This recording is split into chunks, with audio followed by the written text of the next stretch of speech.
Hello and welcome to the FilmBunker podcast. My name's Nick and we're back today with... My name's Matt, and the other day I met a beautiful girl that was allergic to tadpoles. I went to ask her why, but unfortunately I had a frog in my throat. Can you leave already? Wow. Can you just get out? My name is Simon, and I didn't prepare a tadpole joke, so I feel inadequate, but, yeah. I'm Thor, God of Thunder, and I need no introduction. I'm the actual Chris Hemsworth, clearly. Okay, what's your actual name? My name's Ben. So fucking boring. It's really annoying. I need the long locks that he used to have. The long locks. The long locks. Unfortunately, they got cut, but whatever. Yeah. Well, the new haircut's pretty similar. Do you mean mine, or yeah, you mean Chris? Yeah, similar to Chris's new Oh, haircut. yeah, true, I guess. Yeah, true. I need to lose an eye now, though. So, spoilers. Segueing into that, yeah, I know, we've all right? seen Infinity War. And I will start this off with, there will probably be a lot of spoilers. Not probably, There is literally no way to talk about it. Yeah, without. I don't think we're going to be just doing a spoiler-free talk. We're going to be talking about everything. Be like, it's good. Moving on. Yeah, pretty much. If it makes you feel better, I saw an article on Facebook like a couple hours ago that some website posted up, and it was just like, the title of the article was actually list of everyone who dies in Infinity War. Yeah. Well, that is just awful. I know. It was like a couple days just straight up after the movie, and I'm like, all right, no holds barred. Yeah. Do whatever the fuck we want. Yeah, exactly. So if that makes you feel better, we're not the first people. Just in case you don't want to actually go see the movie, it's like, oh, here's a list. I can just imagine the great, because I read some of it, so it lists it in like chronological order, and then at the end it's just got a couple with question marks. Just like they're like, they might be dead, we don't know. We didn't see what happened to Gwyneth Paltrow at the end. Pretty much. That was actually one of them. It's like, she's probably gone. And also maybe knows? before the end of the movie she slipped in the shower and hit her head. and the last one, I forget the character's name, but whoever Taika Waititi played in So was Ragnarok, Korg or something, yeah. But he's like, he might be dead. We don't know though. No. And it's like, that's great. Well, I assume he was on the ship that was destroyed at the Well, that was the as argument with, is it Valkyrie? Is that Yeah, her name? but the thing is, Valkyrie's going to be in the next one. Is she? Yeah. Ah, I didn't know So that. she's going to be in the next one, but they haven't shown us. Obviously, she either left the ship before Thanos showed up, or she got away somehow. Maybe Korg was with her. I would love if Korg just makes an appearance again. I want his own movie. Can Korg crossbreed with Valkyrie? Possible? Can I like fan ship that? Did you see a rock dick? Oh, I haven't. But Or I guess however that species mate, I don't really know. Oh, who knows? How do kiwis mate? backwards.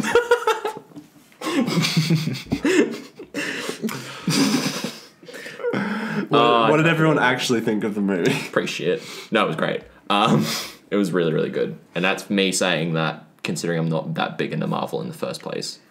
But now I feel invested in it too much to not see the others and to not see the next movie. I know. Pain in the ass. Your face at the end was brilliant. I was more confused.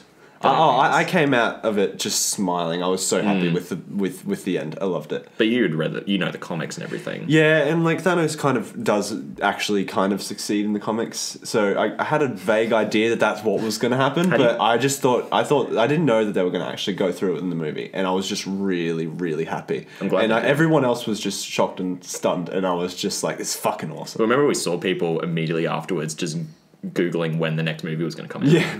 Just immediately.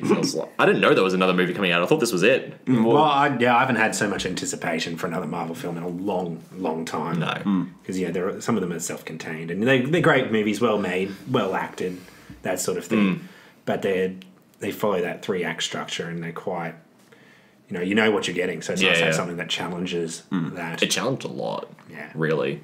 Just for normal tropes of most films and probably superhero films. They broke their own rules, I guess, is kind of what I'm trying to say. A lot of people were a bit disappointed with the end because they thought, oh, they're just doing it so that we go see the next one. But duh. If not even to that point. But not even to that point. Like, of course they want us to go see the next one. Yeah. But how are they going to tell that story? Can you imagine trying to tell that story with the actual conclusion in a 2.5-hour film? It would have been it would have been horrible. You wouldn't have had any character moments. Yeah. It would have been just action from beginning to end. I mean, it's already a shit ton of action, but it wouldn't have had any breaks. There would have been nothing. There would have been no emotion in it. So Yeah, no, I'll agree with that. yeah, I'm happy to wait the year. I like having a bad guy win. I like that. Yeah. It's weird. It's Yeah, really it's- it feels uncomfortable. And that's part of what made Empire Strikes Back good. Not to True. just go back to Star Wars right away, Yeah. but No, let's do it. It's nice to have a middle chapter to something or a beginning chapter that the good guys don't get their way and they kind of fall on their faces. Yeah, I was likening it to Empire as well. A lot, like I said, a lot of people are complaining about that, but I'm like, they don't remember that's what Empire was. Yeah, Yeah. it's effectively the same sort of ending. You've got to wait to the next one. It's a dark ending with the dad twist, which the film kind of had twist, as well. yeah. There's a Yeah. nice little dad twist. Oh yeah, I guess it did. I just thought about that. Right. Yeah. No, that whole sequence for me was weird. Just because I have no interest in Gamora as a character. Well, I haven't seen either Guardians movie. Oh, I mean, like they're good movies. I just, for me, she's the weak link.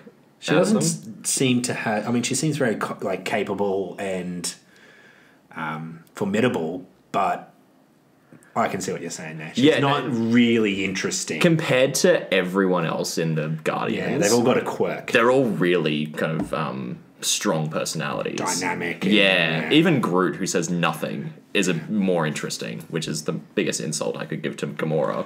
A tree is more interesting than you. Oh, but Groot had absolutely nothing in this except I fucking to hate create the handle. I Which like is cool. Groot. Which is cool. Yeah, which was awesome. The handle for the axe.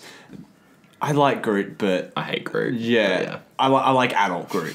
I'll say that. The original Groot was good. Yeah. Baby Groot was annoying and shit and just wanted to make... People just wanted to pop vinyls of him, and no. That feels... Baby Groot feels like Scrappy Doo a little bit. Yeah, it was. You got the big one. It was, Let's make a little one. it was That makes merchandising, right? It was the same thing. And even, I guess, Teen Groot was that to a similar point. Tiger Beat Groot with his spread in the middle of the magazine. He did nothing. Just cut off his arm, and it's like, there's your wood for the Stormbreaker, or the fuck it was called. Yeah, I can't remember. I think it was Stormbreaker. The axe was awesome. I loved it. That was my favorite kind of mini Sequence through the plot thread. Yeah. plot between. Sorry. Simon, what were your thoughts on it? I don't know about you guys, but everyone fucking died. Guys. Not everyone. Everyone fucking died. What movie did you Did see? you see Spider-Man just That was the worst one. Disintegrate. And he's like, I'm scared. in and he's- Tony Stark's arms, and he just disintegrated? Holy shit. That was the saddest one. Guys, for me, Spider-Man yeah. is dead. Spider-Man is dead. Right? And not from Mortine. Or a boot. I guess it could be a boot. A big existential With boot. Infinity Stones in it. Thanos' boot.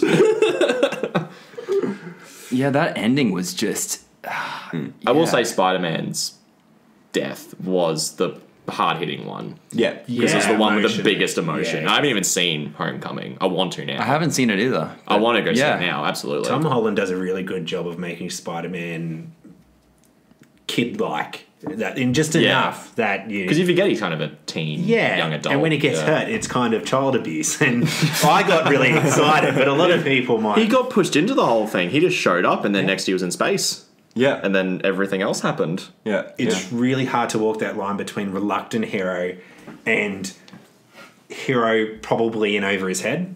Yeah. And they get that right with Spider-Man, with this version of Spider-Man. Now, here's one thing that I had going through my head the whole ending, right?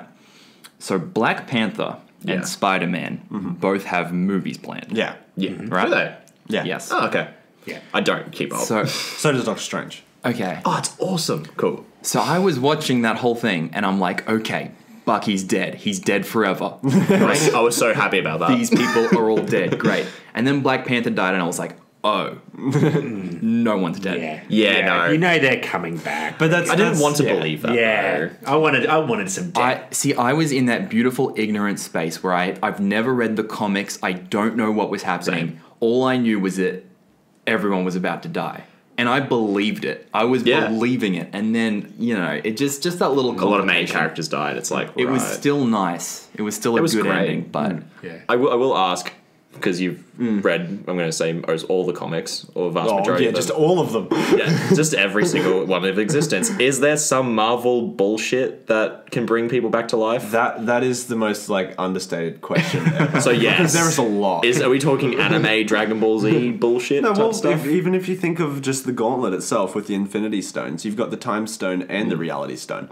Yeah, so they're just going to turn back time. Yeah, either they're going to turn back time, or they can change reality. There might be a different way. That feels so just anticlimactic. Yeah, but it's all about logical. the journey to get to it, though. It's logical, yeah. It's their disintegration is like their obstacle at the moment before they reach there. I like how dying is an obstacle.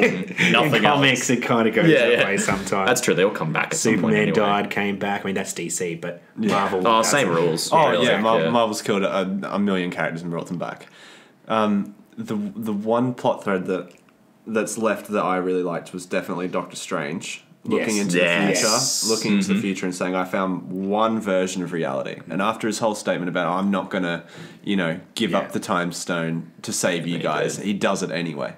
So that was really the best quote, or one of the best quotes of that movie. Was him saying, "We're in the end game now," and it's just like you know everything. I like it. I like that because for a layperson who may not be completely familiar with what's happening, that's kind of your thread into the next film. Is Doctor Strange has seen this happen. Yeah. He knows what needs to happen.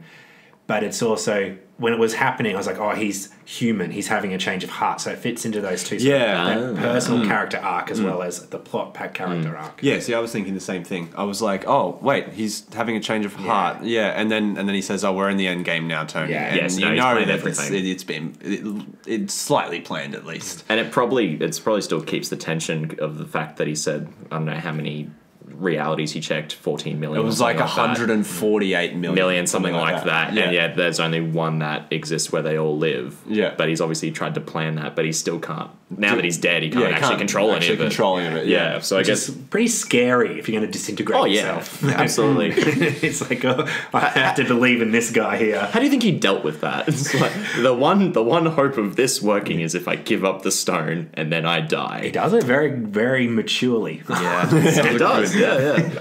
He holds it really well. Not much ego in that. You can't with Iron Man around. No. He's his bleeding ego. That's all he is. He's just ego. He is ego. Yeah. He was great, I will admit. I don't really like... I started not liking Tony Stark after, 3 Iron Man movies now? So 3 Iron Man oversaturation and all that. Civil War. He's in every second movie, basically. Yeah. I'm not a big fan of the Robert... I'm only going to say it's Robbie Downey Jr. because he did it in Sherlock Holmes as well. Is that... his intelligence is almost a Deus Ex Machina sometimes. Yeah, true. And it sort of... I've planned ahead. I'm so clever. And in Sherlock Holmes, he's always scanning everything, and he's always got the answer. I like when he doesn't, and I also like how they've matured his character to the point where he's not at the start of the movie. He's like, "Oh, I've got to go." He's got that responsibility down pat now. He doesn't have to sort of struggle with his own ego. Oh, I don't want to do this. Yeah, fuck this kind of thing. Yeah. He's like, "Well, I've got to go fight these aliens." And as he said, he had Thanos in his head since the Battle of New York, since the first Avengers movie, and it's that he struggled with that in, I think it's Iron Man 3, that's basically about the PTSD after Avengers. Yeah. So this kind of wraps up that as well at the same time. Well, not wraps it up, but progresses that to the point now where he's lost like a shit ton of people. Yeah. But that's that. He's taken it really well. All things considered, everyone's taken it really well. I didn't see any tears from Thor or Rocket or whoever else was alive. No, everyone was pretty. They were just like, oh yeah, yeah. I think in the next one we might. I mean, for sure. He was left by himself with Nebula on that. That is true. That's a good point. Yeah. How did he get back? What are you trying to say? Well, he was with Nebula. Oh yeah, true. Yeah, never mind. All right. So ignore that argument. Nebula will take him back. An interesting point. And Nebula will have a big part in the next one. An interesting point that you mentioned afterwards when we saw it was that Captain America didn't have. No. He had barely any dialogue at all. His role was quite small. I was surprised. Yeah. He was like third build from the lead or something. Because he was just I don't know runtimes on any of the minor stories in it, but his felt like what's her name? Scarlett Johansson. Quite small. It was a very small thing compared to Thor's journey and the Guardians and Iron Man and everyone else. Like, it was very kind of... It is a cosmic story, though. That's it why is. Yeah. But that was the stuff remaining on Earth as well, which you need. But and then going into the next one, if it runs anything like how the Marvel event that's called just Infinity, which is a few years ago now, Captain America basically leads them into space to like go fight a bunch of people. So he may have a bigger. How the fuck does he do that? Oh, it's amazing! I love calling yourself Captain America is not that symbolic when you're in space. He leads, people don't know who you are. Like, but in this Captain what? in this story arc though, he leads like a universal army. I'm talking about Captain Universe. Captain Universe. No, it's Captain Marvel, isn't it? Well, Captain Marvel is sort of hinted at the end, isn't she? Not sort of, definitely is. Yeah. I mean, her logo one. Yeah, a logo on the thing, you know, kind of on the pager. On the pager. No, it's a thing. It's just it just looks like a pager. No, it's a thing. It's probably why does I forget all these characters' names? Nick Fury. I was gonna say Nick Cage. He's another. That would be great. Why does he have? Why does he have a pager of all things? Tony Stark had a flip phone. Yeah, I was like, he why did. does He had a Nokia. That's because Captain America gave him the flip phone at the end of Civil War, and it has his number in it. Yeah. The pager thing is obviously a reference to the Captain Marvel movie that's coming out before the next Avengers movie, and that's set in the 90s also. Yeah. Okay. So it's not really a pager, but it kind of looks like it basically is a pager. Yeah. It's pretty much a pager. Yeah, he's paging her on wherever she is. In Which the I script, it assume was is a pager, I'm sure. Yeah, probably. It was a pager, but it was just black with no colors, and then it turned to all colors. And it's like magic pager. Because that's how pages totally work. Yep. Absolutely. I think it's an alien Imagine pager. if that was like your Marvel superhero ability. Like, I've got a magic pager. Just rewire computers. Actually, you take over the world. Yeah, well, no, it actually can't. It just has pretty colours. Not really magic. You just change colors. You're out of the Avengers. I can make your smartphone look awesome. But you could probably get a job in like X Factor or X Force or one of the X's that is an X-Men. Because I think their standards are a bit lower for hiring than. I don't know. What's the state of the Mutant Academy place? Currently. Currently. Is it gone? Did it get? Don't really know. Yeah, that's what I mean. Because are they taking applications? You've got the next. I think the next one is about Apocalypse from memory. Oh. No, They did that. Yeah, they did no, that. the next one's a Dark Phoenix one. That's going to be cool. Yeah. Ooh, that would be actually really I cool. do like Dark Phoenix. We go back to Dark Phoenix again, so we complete the circle from X-Men 3. Yeah, that movie. Oh, that didn't exist. Yeah, no, let's not talk about We forget that. about Juggernaut being a mutant. Sorry to be such a pedant, but I'm having PTSD from that movie. Because that's what it feels like. don't you know who I am? I'm the Juggernaut, bitch! That was 3. Vinnie Jones. That was Vinnie Jones. Yeah. Exactly. God, I don't know why they got Vinnie Jones. Ellen Page Shadowcat? Yes, I think so. Yeah, I think so. Yeah, I can't remember how good she was. She was okay. I mean, Shadowcat, she doesn't really have much going for her, other than going through walls. I was going to try and make like a transparent joke, but Well, she is. I walked right through that one. Oh, But I'm not saying anything. Yeah, no. Just fuck that. Bunker battle. That joke or the tadpole joke? Neither. You're out of the bunker. Piss off. there is no more bunker. You destroyed the bunker. The bad puns. Generally, I think the tadpole one was a lot worse. If you want an actual critique. No. No. The tadpole one was a lot worse. All right, back to the movie. No. The Avengers. Infinity War. I think there is a point to discuss, and I'm quite excited to talk about this, as you can tell by my. Because you couldn't talk for 10 Because I'm seconds. trying to work out a best way to just blurt it out. What do we think of Quill ruining everything for everyone? I know, right? Yep. I didn't see him as Quill, though. I was like, Chris Pratt, you fucked everything up for the universe. That's because you got a personal grudge with him, because everyone's confusing you with Chris Pratt, and you're just getting so annoyed by it. Yeah, I mean, I'm funnier than him. Like, come on. I was on The Office and everything. Like, it's a much better. I don't even know what show he's in. Parks and Rec. Parks and Rec. I don't even think that's the one. I actually don't think it's a good of a show, but whatever. That's a Hard topic. disagree. That's a topic for another day. Yeah. I have not seen it, so I want to hear your argument. I don't like it. Have you seen it? No, absolutely not. Because this is going to get into sort of like the philosophically, the philosophy philosophically. of what's happening. So you're talking about the bit where they're trying to take off the glove. Yes, and he's just, you know, oh, you asshole, bang, bang, bang. Thanos gets free. Now, I assume that needs to happen for them to have a happy ending. So in a way, I think what the film is setting up is a lot of situations where things look like they've made mistakes, but they actually haven't. Yeah. Yeah. Which, What do you mean by that exactly? As in, like, why do you think that has to be set up? Is it because of Doctor Strange's... yeah, Doctor Strange, okay. you know, the one outcome where they win. So if they had gotten the glove off Thanos, they would have all been destroyed somehow anyway. Right. So in a way, Quill didn't ruin anything. But I just find that bit very frustrating as I'm watching it. And, Because they were so close. yeah, as well. It made so much sense, though. It was like watching a car crash in slow motion. You It see was, exactly what he's going to do and exactly Yeah. why he's going to do it. And at that point, there's no other option. He's just going to punch him in the face. You keep trying to have hope that they're going to get off the glove, but you really know it's not going to happen. Yeah. Be like, come on, you're so damn close. Come on, Spidey, be a hero. Because the whole time I was watching it, I was thinking, how the hell are they going to beat a guy who can control time and space and reality, and then soul apparently? It's such... yeah. He just plays some Barry White.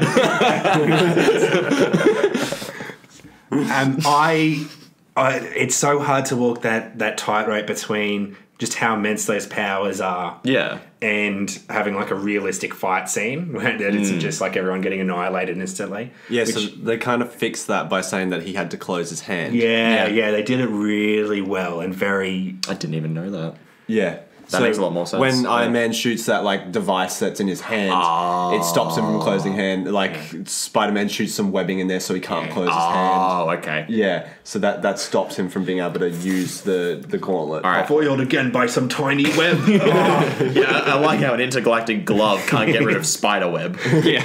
Rightio. That's got a high tensile strength. That's great, mate. That's fantastic. He can control reality.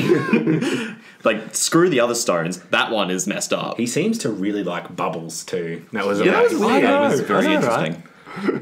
In my personal experience, bubbles makes everything better. That's the end of the next Avengers. Is they go to Thanos and like, we ran you a bubble bath. He's like, how did you know? And he dives in. He's like, I've got to take off my glove. And I'm like, yes, we've got it. The glove isn't waterproof, apparently. You can't. Yeah, exactly. It's not waterproof. And Just trick him into giving up the bubble bath. I would pay so much money to see that. someone just draws the short straw and has to seduce him and take him into the bathtub. Who would you want to seduce him? Who It's would got you to be want Death. It's got to be Quill. I think he's got. I was going to say Thor. Make up for it. I agree. Oh, yeah, true. Quill. Yeah. I was just going to say Thor Redemption because that'd arc. be funny. That would be funny. Yeah, I don't even know why. Just put Thor in most scenes and it's hilarious. Except in Thor 2. I'm talking good Thor. Yeah. I'm talking... I didn't see that, so that one doesn't exist. What about current Thor? Yes, current Thor. Ragnarok Thor, specifically. I will say from just, I guess, because I've caught up slightly on a lot of Marvel movies in the last 3 months or so, they've got a lot better with comedy over the decade compared to at the very start. It's very interesting how they slip it in. A few theorists have had ideas of blockbusters and how they use humour to tie their films into sort of the everyday life of people and make them feel less dense and more accessible. It's a lot more seamless. So, Sorry, it is a lot more seamless. we're getting a producer. Our producer has a very important message for Yes. everyone. She wants us to know that Quill died, so of course did. he couldn't come back and seduce Thanos true. into having a bubble True, bath. so it would have to be Thor then. Cool, perfect. No, I like the way that's the biggest plot. I think the Hulk. He's got the right size. That's why he doesn't want to come out, because he's a metaphor. Oh yes, That's something I was going to bring up. doesn't want to come out. Hulk have confused. Hulk sexually frustrated. That's something I was going to bring up actually. About Hulk sexual about Hulk not wanting to come out. I mean, coming out's a really hard thing to do, Nick. Yeah, Like, you know what come I'm on. talking about. Yeah, I know what no you're talking innuendos. That wasn't innuendo. Captain Marvel's going to be set in the 90s, so Hulk is going to have a lot more trouble coming out. That is true. That is true.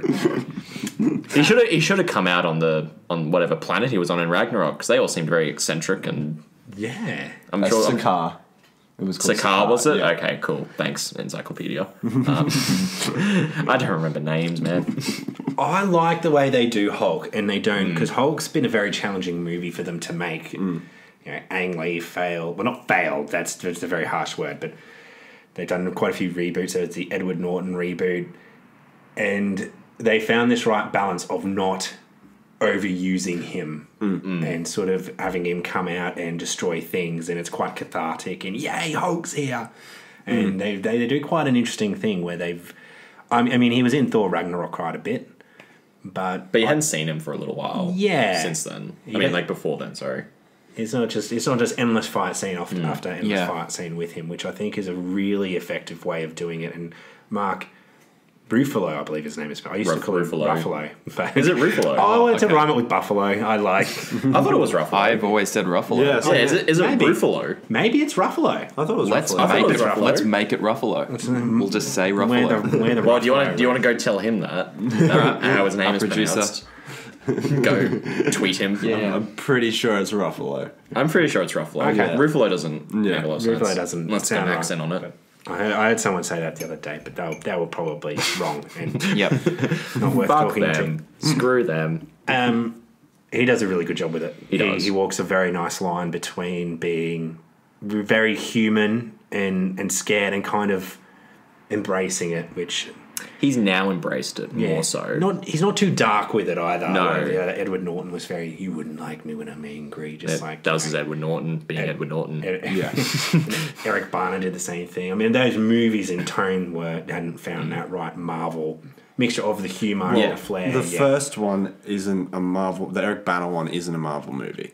I'm pretty sure it's a Universal movie from memory. makes sense. Oh, Yeah. okay. I think it's Universal, but it's not a Marvel movie. That one. The first Marvel one is Incredible Hulk with Norton. So they did like did a separate one that just came out around that time.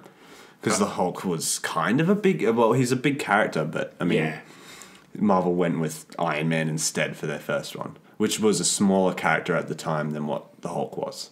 The Hulk was better known. I remember being very dubious about an Iron Man movie because I always thought, I can understand people would go to see Spider-Man and the X-Men and the Hulk to a degree. And, on the DC side, you got Batman, Wonder Woman, Superman. And then I kind of thought of everyone else as like an auxiliary character that wouldn't have the same sort of public consciousness to draw people in to see the films. Then Iron Man ended up being huge, massive, and now he's the primary character of the Marvel universe. Which is weird because before then, He was barely known. Because he was a C-list character. Yeah, when you thought of Avengers, I guess the first thing you'd think of would be Captain America, usually. as the leader. As a leader. Yeah, as the leader. I didn't even know Thor was bloody in the Avengers until the first movie. It's if we're going off if we're going off the comics, the first 4 issues, Captain America's not even in it. Oh, okay. Yes, Right. but that's only like 4 months worth in the 60s. Yeah, okay. The way the comics frame it is that he is basically the leader though. Yeah, I mean, but I guess in the MCU, it's kind of it's probably leans more towards Captain America, but it feels more like a dual leadership between Iron Man. It's got that tension, that friendly infighting kind of thing. Like it'd be a similar thing if I haven't seen Justice League and I don't plan to. It would be a similar thing with Superman and Batman. Who's the real leader? Is it the dark human with the great brain, or is it the enhanced charismatic guy who wears blue? Best description of Superman. He's a Boy Scout. What are his powers? He's a Boy He's Scout. Boy Scout. Have you not heard that before? No, I haven't. Superman is effectively a Boy Scout. Oh, that's fantastic. Yeah. That's great. Yeah. I have much less respect for Superman. I didn't in the first place, but there you go. So our producer is looking at me insistently because we've ignored this for a while. According to howtopronounce.com, it's Ruffalo. Ah, And It is? Yeah. I disagree with that. I don't like being right. Because it just sounds wrong. Ruffalo also sounds like a cute little noise a dog would make. It sounds like the name of a dog. Yeah, like a little Yeah. Ruffalo. So Mark Ruffalo is essentially a dog. I'm still just going to say Ruffalo, whatever. Sorry, Marky. Mark, you're being That's someone else entirely. replaced. Yeah, My theory my on model. why the Hulk wasn't coming out was basically that he was just pissed off that Thanos beat him up. embarrassed, scared Right. little boy. Yeah. that makes sense. Doesn't want to come out and get his butt kicked Because again. he's a child, is really Basically. Hulk. Yeah. He just throws tantrums. Yeah. Yeah. Yeah. Yeah, no, I agree with that. No one else got any theory? No. That makes so much sense. I think that's Yeah, no, it makes sense. So, I'm being shown a bunker battle Is this the one? Oh, okay. from our producer. So, we're going to do Princess Bride versus Spinal Tap. You cannot. Can you compare those movies? Yeah, That's what we have to do. really- That's- Yeah, no, I guess it. that's what we have to do. That's yeah. it. Which iconic comedy of the 90s is... Oh, that is tough. And they're both by Rob Reiner, producer. Oh, is that the? Oh, okay. That's the link. I've learned so much this podcast. I actually don't know what. I've made a decision. I It's have not a as well. strong. It's not a strong decision. Would you like to go first, Simon, or would you like me to put mine out there first? You go first. I'm going to put Princess Bride in. I constantly revisit my favourite moments from that film. I think it's hits the right notes of warmth, of satire, and of actually an epic story underneath it all. Spinal Tap is very funny. It is an iconic comedy. Christopher Guest especially was back then quite amazing at what he did. It's got a great performance by Harry Shearer, and who can forget Turn It Up to 11. But it doesn't have that same epicness to it that I think Princess Bride just fills more of my soul that Thanos now controls. Simon? It's a good way of putting it. I'm going to go with Princess Bride as well. Oh. I mean, Spinal Tap is a really good for a mockumentary type thing. It's like kind of the pinnacle of what that can be comedically. But Princess Bride is just a really good movie. Yeah. That's just like, it's kinetic. It feels good to watch it. I don't have that much more to say about it. It's just, I love it. It's great. It's so good. I'm torn. I'm really torn. I'm very torn. I'm torn as well, but for different reasons, I assure you.